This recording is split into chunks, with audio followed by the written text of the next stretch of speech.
And Jael, your last name is Recording pronounced in Cauvin? progress. Covan. Cauvin. Okay, thank you. Hi, Thank you. all. I am Darcy Drager, the chair of the Morris County Democratic Committee, and we are here with actor, or excuse me, not actor, comedian and lawyer J.L. Cauvin. Covan. Cauvin, sorry. That's all Uh, right. Cauvin, who is joining our screening committee today for the CD11 special election nominating convention. So we're very pleased to have you here with us today, JL, and we are going to have our screening committee introduce themselves to you so you know who is on the call. So I will start with you, Donna.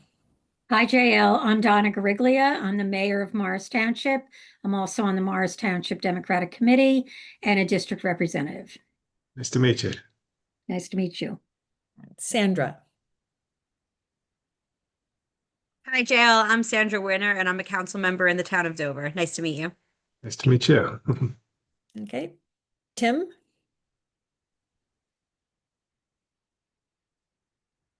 Morristown, also vice chair of the Democratic Committee. Okay, that was a little garbled, JL. I don't know if you heard it. Tim Doherty is the mayor of Morris, Oliver, and he is you need me to also put the TV on for you? and also the vice chair of the Morristown Democratic Committee. Nice to meet you. Christine. Yeah, you too. Hi, Give you JL. a Nice to quick, meet you. My name is Christine Clark. I am a state committee member. I am vice chair in the town of Jefferson, and I'm a recent state senate candidate. Welcome. Nice. Thank you. Nice to meet you. And last but not least, John Aiden. Hi, JL. I'm John Aiden from Florham Park, and I'm chair of the Florham Park Democratic Committee. Very nice. Nice to meet you. Thanks for having me, everybody. Oh, we're happy to have you. And the last person to introduce is our executive director, Adam Cohen. He is running all the technical stuff for us. So thank you, Adam, for doing that. And JL, we're just going to go ahead and kick this off. The first question is from me, and it's just basically tell us about yourself. What inspired you to run for Congress? What's the core message you want to bring to voters? Sure. Well, thank you, everybody, including Adam, since I said thank you to everybody before Adam was acknowledged for having me today. I think the reason I'm running is I've always been interested in politics. I've been a lawyer for 21 years, currently working in eviction prevention. And as I just followed what Trump was doing specifically, to the country and watching Democrats sort of struggle, maybe in terms of messaging, in terms of engagement, I sort of have been wrestling with this for about a year where I said, should I get involved? Because I thought to myself, affordability is a big issue for everybody. And I'm sort of working at the base level of affordability in terms of, financially struggling clients who are facing eviction. And I know maybe for this district, the issues of affordability relate to a little higher up the economic chain. But I think it all starts sort of at that base level. But I also realized watching MAGA and sort of Trump come back to power, despite what should be readily apparent to people that he is unfit and sort of a historical abomination as far as American history is concerned.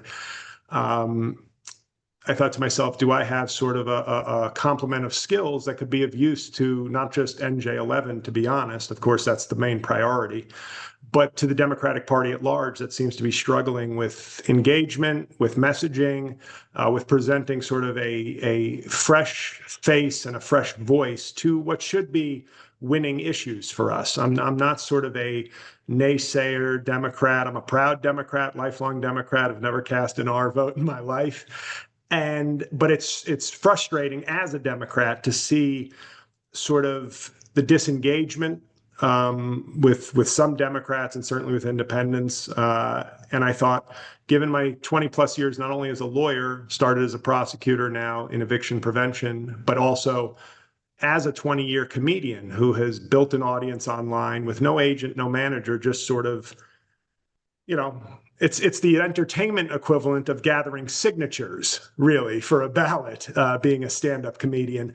And my career sort of really took off and had a second life, oddly enough, thanks to Trump, I guess, because of my satire and critiques of the Republican Party and MAGA.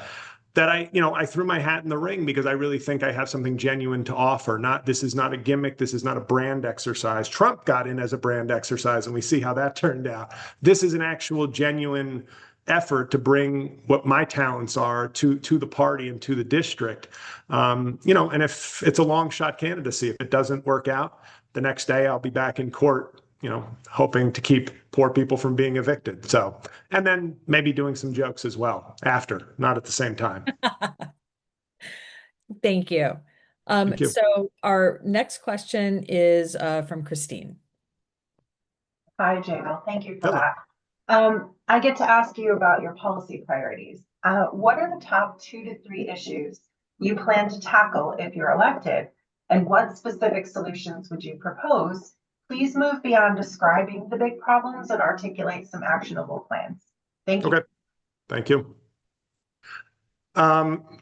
First issue, I think that's near and dear to my heart is elder care. And I know that's sort of a subset of the general healthcare crisis that we have in this country, and affordability crisis. But I saw it several years ago when my father had to go to a nursing home, which is always a very difficult decision. And it wasn't necessarily a financial one. It was my mother could not care for him. And seeing what she had to do, unfortunately, my mother, on a high school education, made a very good career for herself and worked extremely hard. And she had the money to afford attorneys who could then separate the finances and apply for Medicaid and have $100,000 nursing home a year paid for.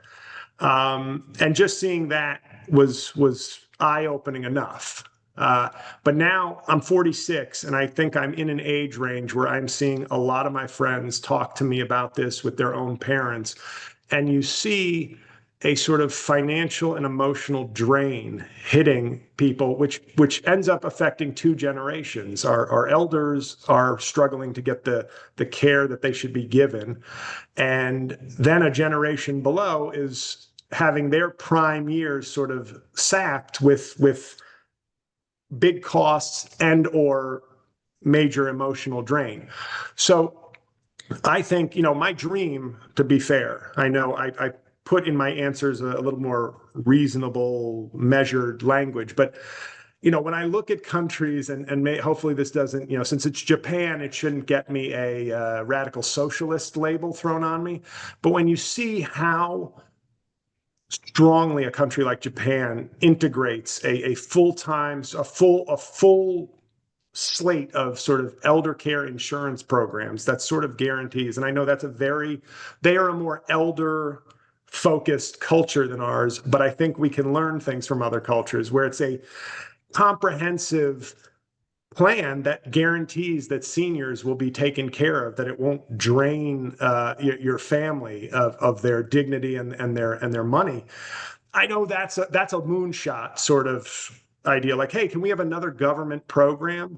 But to me, I've always thought, when it comes to sort of a Medicare for all sort of slogan, it's great. I think that's an admirable goal.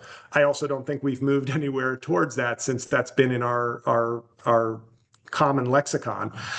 But I think moving in big pieces around the edges, starting with maybe, hey, let's make a concrete effort to get a substantial elder care plan for this country. Who's going to be against that? Plenty of people will still be against it, but I think moving the goalposts to argue for, let's move the focus here, because there will be multiple generations benefiting from a comprehensive push for a real elder care plan. And then see, maybe the battle lines get drawn a little differently. Maybe instead of being 50-50 or 60-40 against, all of a sudden we're in a 50-50. Can we win a few more votes? Can we make this case to people, because it will affect multiple generations of voters. On the short-term side, I would say immigration laws that are decimating our home health aides, that are going to target the communities where we get a lot of home health aides, is something Trump, his immigration policy is basically turned into some sort of white power.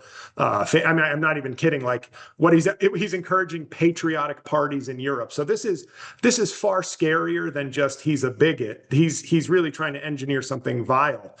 And he's attacking communities where like a large percentage of our home health aid workers come from.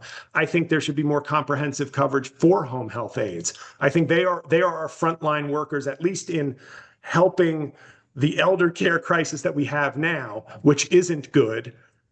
We don't have the best solutions for it right now, but Trump is doing things to hurt it even more, on top of obviously Medicaid, Medicare cuts.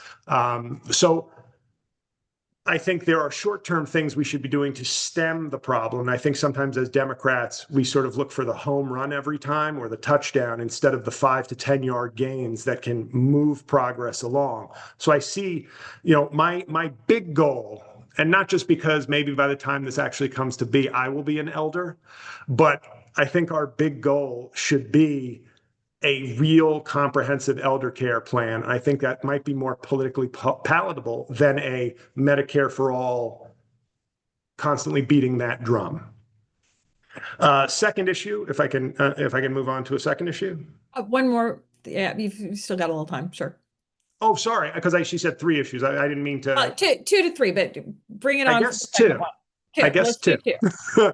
2. Climate change for me, and I know this one hasn't been as big a political winner recently as people are concerned about affordability, but climate change, I thought we did a horrible job of sort of really promoting how great a job the Biden administration did. And that's part of one of my strengths, I think, is that I could be a more effective messenger. I'm not the savior of the party, but people like me can be better messengers for what we are accomplishing. And I think what he did with climate was great, and Trump is already undoing so much of it. And Trump, to me, what he's demonstrating is, sadly, our best weapon sometimes is Trump being Trump, but we need to preemptively stop him from showing people how horrible he is. That's where the messaging comes in. But I think when you look at energy prices, I think we've hit that point that Democrats have been warning about for years, which is eventually clean energy will not just be a good vibes thing, but it will be a good policy. It will be good economics. And what Trump has shown is that through his stupidity and cruelty, even the oil companies don't want the oil he wants to dig up at this point. But he's so hell-bent on just attacking climate that I think he's, silver lining, showing that being against clean energy is bad economics at this point. So I think highlighting that, I think reversing so much of what he's done is essential. And then I think watching what AI is doing on a more specific level, we've given them sort of a blank check because I think this is sort of like a new Cold War where we're afraid China is running away with AI, and we've been sort of stoked into this. We have to build every data center. We have to do AI, because if we lose this, it's all gone, whatever all is. And I think AI in particular and the data centers, there's so much money behind them. They will fearmonger and say, no, there's not enough clean energy for us to do this. You don't understand. We need the fossil fuels. We need this because we're in a race. If you tell these billion and trillion dollar companies, no, you just have to get 50% of your energy from clean energy, I guarantee you they will find a way to do that, but we're not asking them to do that or demanding that they do that. And they're sucking up resources and they're claiming big jobs in construction, but then we know those jobs won't be permanent jobs for these facilities. So I think now is the time when we are, instead of us being pushed into a fear of, we have to just let AI do whatever AI wants to do right now. We should be saying, if it's so essential, then do it the way we're asking and stop sucking up all the energy, raising energy prices, maybe even kick back something to help local residents with their energy costs. We can do that, if we choose to. So I guess that would be my approach short term on climate. Thank you. Thank you. All right, Tim.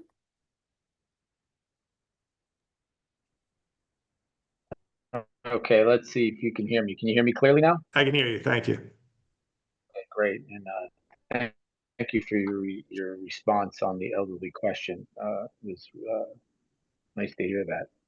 Experience and qualifications. How does your background and professional experience prepare you to represent CV11 effectively in Congress?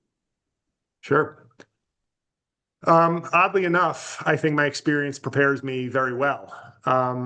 Obviously, I've been in court as a prosecutor and now as a housing attorney. And so speaking on serious issues is something I'm more than capable of. Um, and I think I have credibility on those issues when we talk affordability, when we talk safety, community safety. I think those are two areas that I have credibility on. But I do think and early on when I was weighing a run, it was like, how do you want to treat your comedy? How do you want to treat your comedy? And I said, well, it's a complete strength because it's not an argument that I'm going to tell jokes. I've used this example with other people. If you elect somebody who's been in the military, you're not doing it because you think they might win a fight in the middle of Congress. You're doing it because of the values, the experience, the character that you think that position imbues them with. For me, comedy is a small business. Like I know, and there have been years, if you look at my tax returns, where it was an incredibly small business.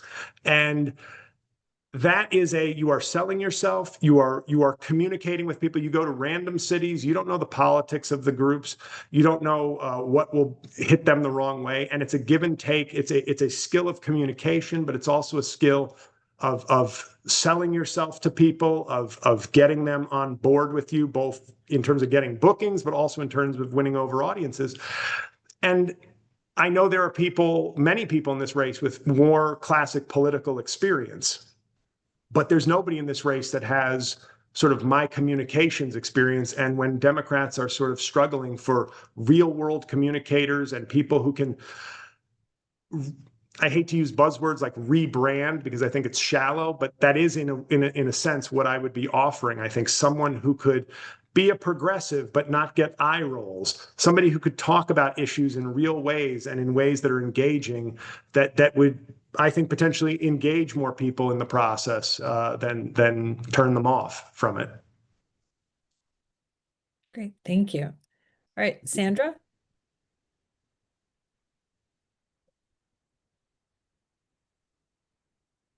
All right, Sandra, are you with us? She fell asleep. Very boring. Sadly, she is a mom with many kids, and oh, here you are, Sandra. Hi, sorry about that. It's okay. All right, JL, what is your strategy to win this seat in the special election, including outreach to key voter groups in the district? Well, I went to church this morning already, so that's my first strategy. My second, and just in case anybody thinks I'm being flippant, that's true. I did go to church. My strategy, to be totally fair, obviously I think some people know me for my comedy. I've met some people at events who are like, oh, I love your impersonations. And I said, watch me impersonate a politician right now. I hope you like this one. But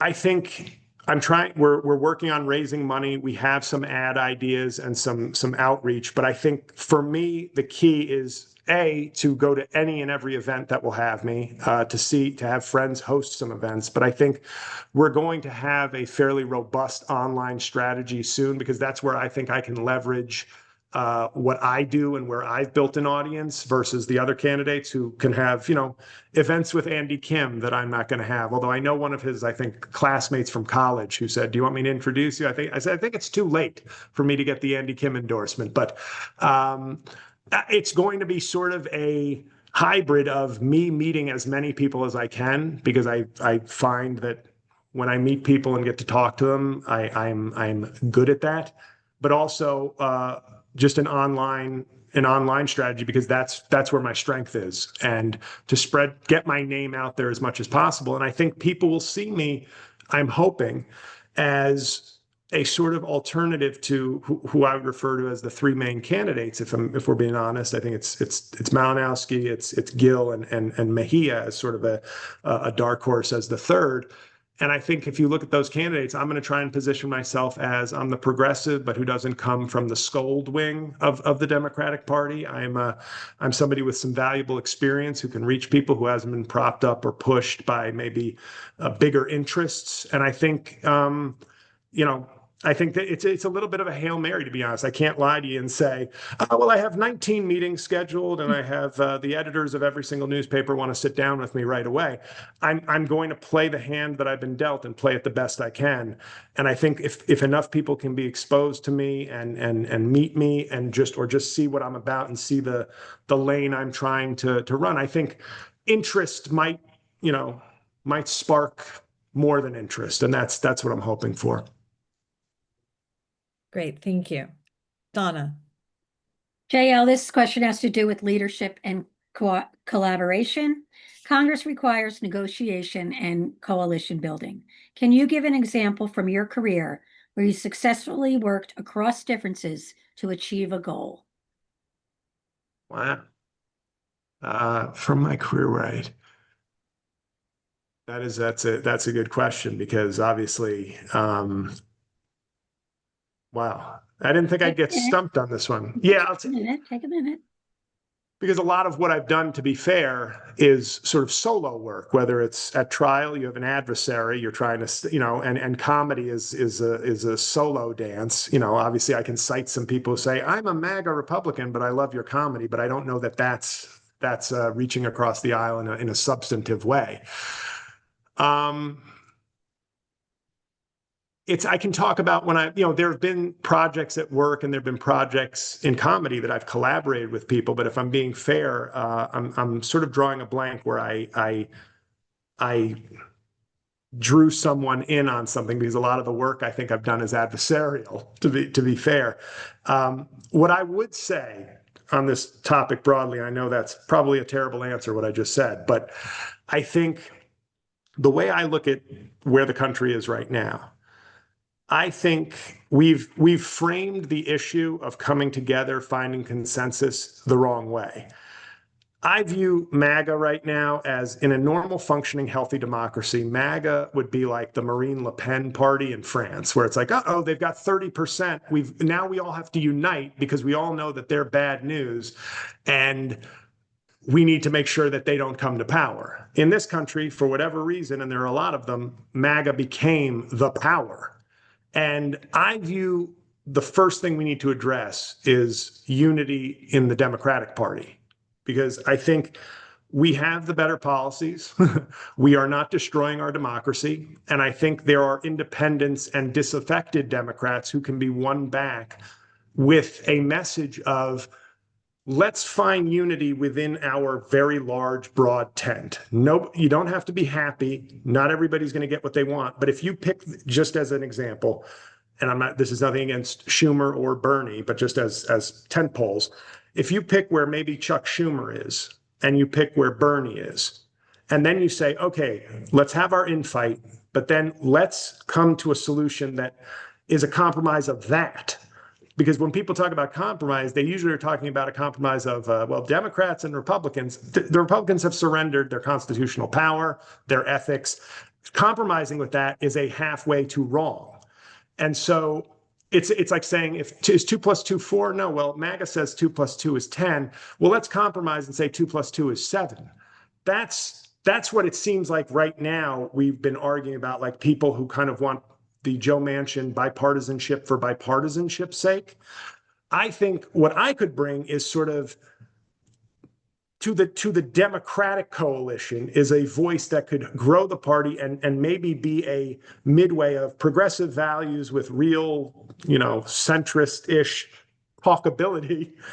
But I just think that's where, so when I think of things that I've done to bring people together, I can think of projects I've done in comedy. I can think of, where we're arguing over what the best approach, like going on tour and coming up with sketches and things like that. That's not political work, but I feel like the work of compromise now needs to be on our team so that we can present a unified, strong front, as opposed to, I'm not worried at this point. I'm worried about what MAGA is doing to the country, but not worried about compromising or finding middle ground with them. I think the Democratic Party needs to find its voice together and find voices that can bring people on board to a unified message.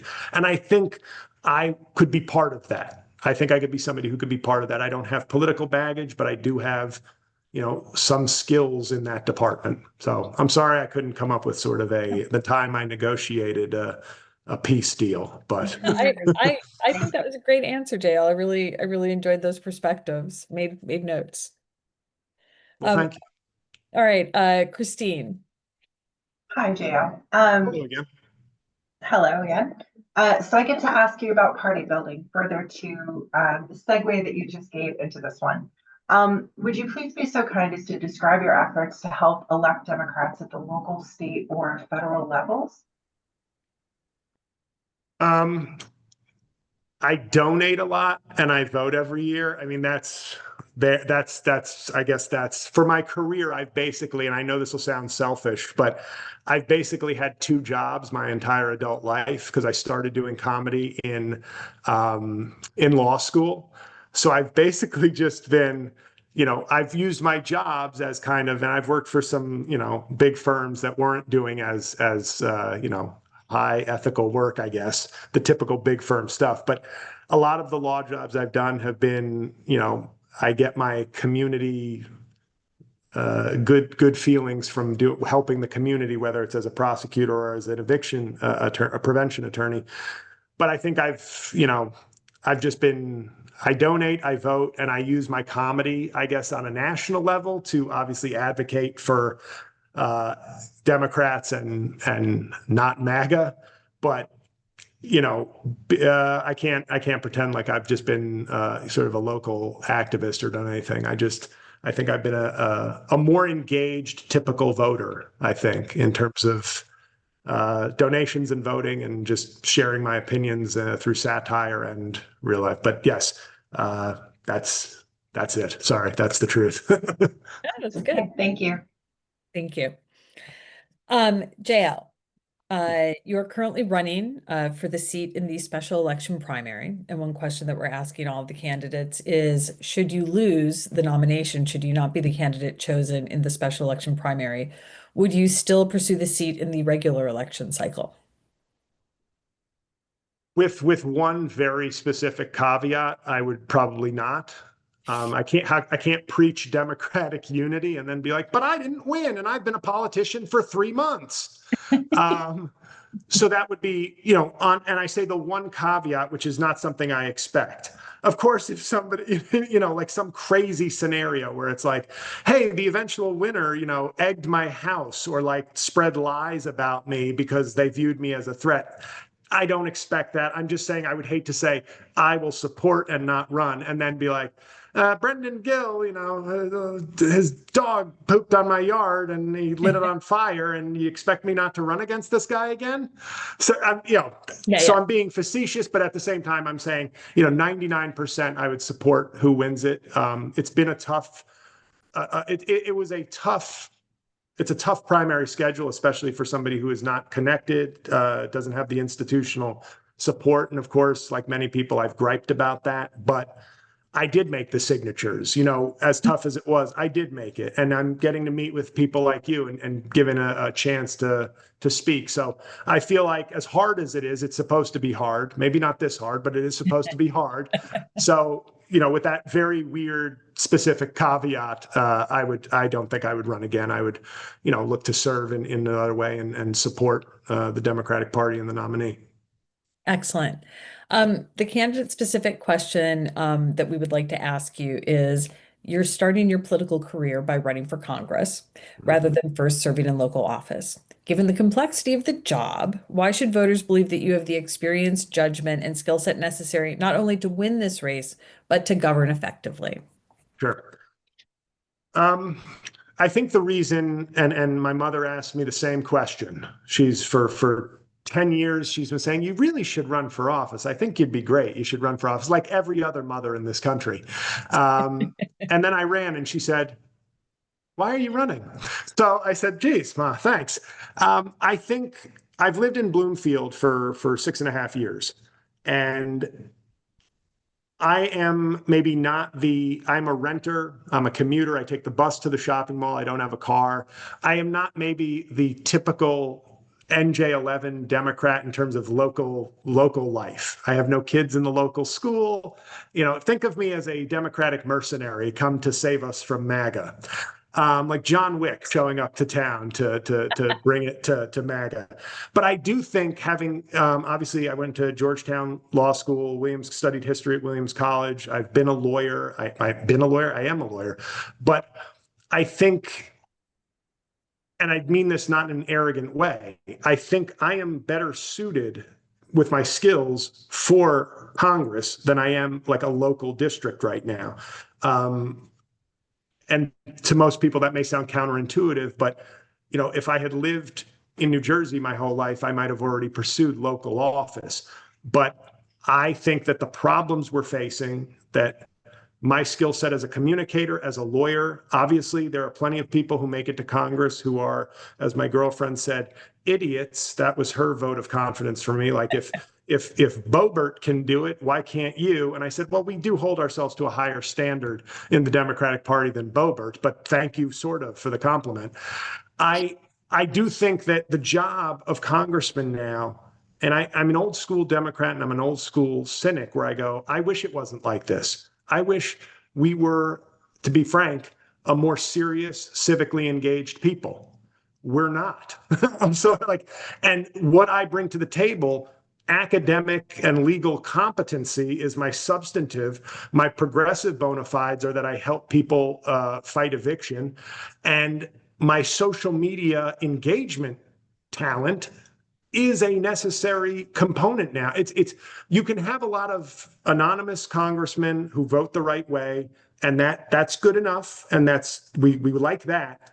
But this is an opportunity, I think, to send someone from NJ11 who can do more than just fight for the district, but can do the double duty of broadening the party. And all politics is local, but I think we all know now that all politics is also national at this point, and that's what Trump has done, for better or worse. Thank you. We are now going to move on to our policy lightning round, and Donna is going to do Can I that. just I just have to grab the plug for my computer. Yeah, It's like right absolutely. here, but I'm not running away from the Take your lightning time. round to Take your get time. cheat notes. All good.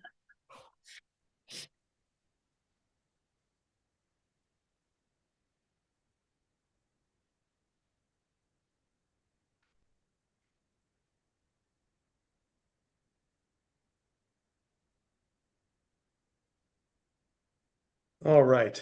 See that? Another qualification: long arms and quick at replugging computers in. There you go. Okay, you all set, JL? Yes. This is the lightning round. These are all yes or no answers. Okay. Do you support access to affordable health care for all, including protections for pre-existing conditions? Yes. Do you support policies that promote racial, gender, and LGBTQ plus equity? Yes. Do you support policies to address climate change and expand clean energy? Yes. Do you support reproductive rights, including a woman's right to choose? Yes. Do you support protecting and expanding voting rights? Yes. Do you support comprehensive immigration reform, including a path to citizenship for undocumented immigrants? Yes. Thank you very much. Oh, that was easy. Yeah, it is. So this is now the time when we can go back to the screening committee and ask if there are any additional questions. I know John Aiden will have one in a second. Sherry Seffer, who is one of our screening committee members, is not able to be with us at this interview, but she has a question that she likes to ask. You said that you live in Bloomfield. You're not from Morris County, but one thing that she has been asking all candidates is there a specific Morris County issue that you are aware of that you would specifically advocate for within, a congressional footprint within our municipality? Getting me booked more at the Mayo Performing Arts Center, if that counts. I'm not going to pretend. I mean, I came prepared. Obviously, I have my Bloomfield issues, but offhand, I'm not going to waste your time sort of guessing at. Sure. Okay, I mean, I guess I've read that a few towns. I think Chatham was one because I have a close friend who lives in Chatham. about, I guess, Mount Laurel issues in terms of affordable housing. I know that's a delicate issue, and I understand for a lot of people in terms of where they can be built, how much needs to be built, how much power or autonomy the towns can have with regard to deciding, at the risk of alienating, a county. I do think, like a lot of issues, we're facing a housing crisis, not just a housing situation. And just like I would ask any good Democrat, would say billionaires, we have more Rockefellers than ever before, and they're paying less taxes than ever before, fewer taxes than ever before, and nobody sees a problem saying, we got to tax them. This is ridiculous. And I think when you're facing a housing crisis, and I think as we've become so segmented in our society, whether it's staring on our phones or NIMBYism, I understand, and I'm talking about this as a renter, so I don't want to pretend like I know I absorb all the issues to deal with home ownership. Though my brother owns a home in Montclair, so I'm not trying to screw him over. But it's a crisis, and I think if we're going to ask billionaires to pay more, as they should, and millionaires to pay a little bit more, I think we need to find across the board. We're the ones who are going to take action. Like, the Democrats are the ones who are going to come somewhere close to a solution to some of these problems on health, climate, housing, affordability. It's not going to be the Republicans. So we need to find space where people can, I'm not talking about huge things, but a little bit. Everybody's got to give a little bit more, I think, than they want to at this point, or else we are screwed. So I guess that's my way of losing homeowners in Morris County. Thank you. All right, John, would you like to ask your question? Sure. And thanks for being here, JL. No, my pleasure. It's a great honor for me to be, asked to be part of this.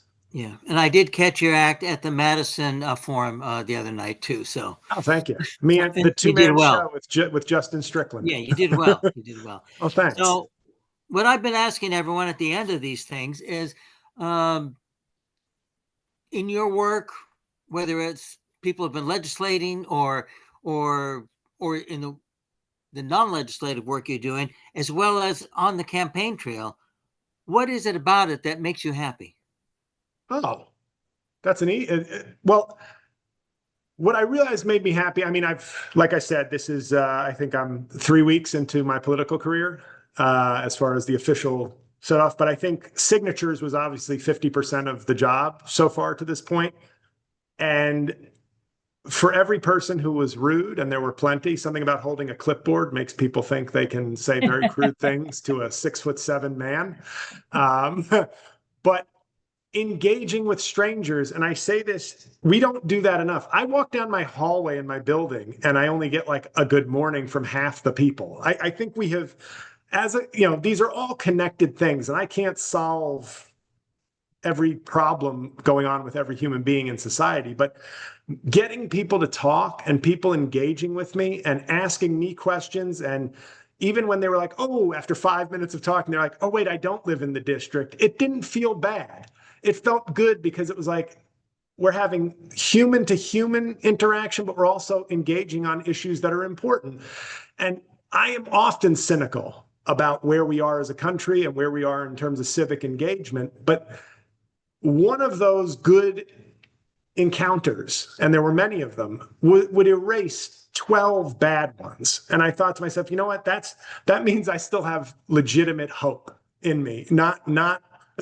Not just like, oh, phew, that felt better. At least that person didn't give me the middle finger. It was more like, no, there are people worth fighting for. There are people who want fighters. There are people who are still engaged.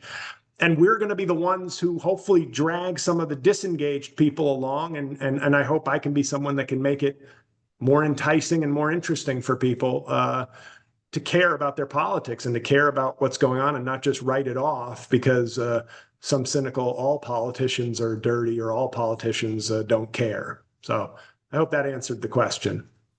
Yeah, that's a good answer. Thank you. Appreciate it. Thank you. ChatGPT wrote it for me while we were talking, so thank you. Well done. All right. Are there any other questions? We're starting to bump up against our time, but are there any other questions from the screening committee? No. All right, JL, are there any closing thoughts that you would like to leave us and our viewers with? Give me a chance. Not even for my vote, but just give me a chance to show you that I can be, your congressman was envisioned, or congresswoman was envisioned by the founders, not to get all on my founders' high horse. They're supposed to be directly responsive to you. I said mercenary as a joke before, but basically you want somebody whose mission it is to deliver for the district. That's why a Marjorie Taylor can get elected, because we have a lot of districts and they get to pick who goes for them. And I just think if you see what kind of person I am and what kind of fighter I am, I will deliver for you, but I can also maybe help deliver bigger gains than just things for the district, but that maybe somebody like me, if it's not me, somebody like me is who you should be giving a chance, because all politics is local, but all politics is national too. And I think I can make a difference. All right. JL, it has been such a pleasure hearing from you. We appreciate you taking the time to join us today. Thank you for stepping up to serve New Jersey and Morris County, and we look forward to seeing you at our nominating convention next Sunday. Excellent. See you then. Thank you, everybody. Okay. Thank you. Thank you, JL.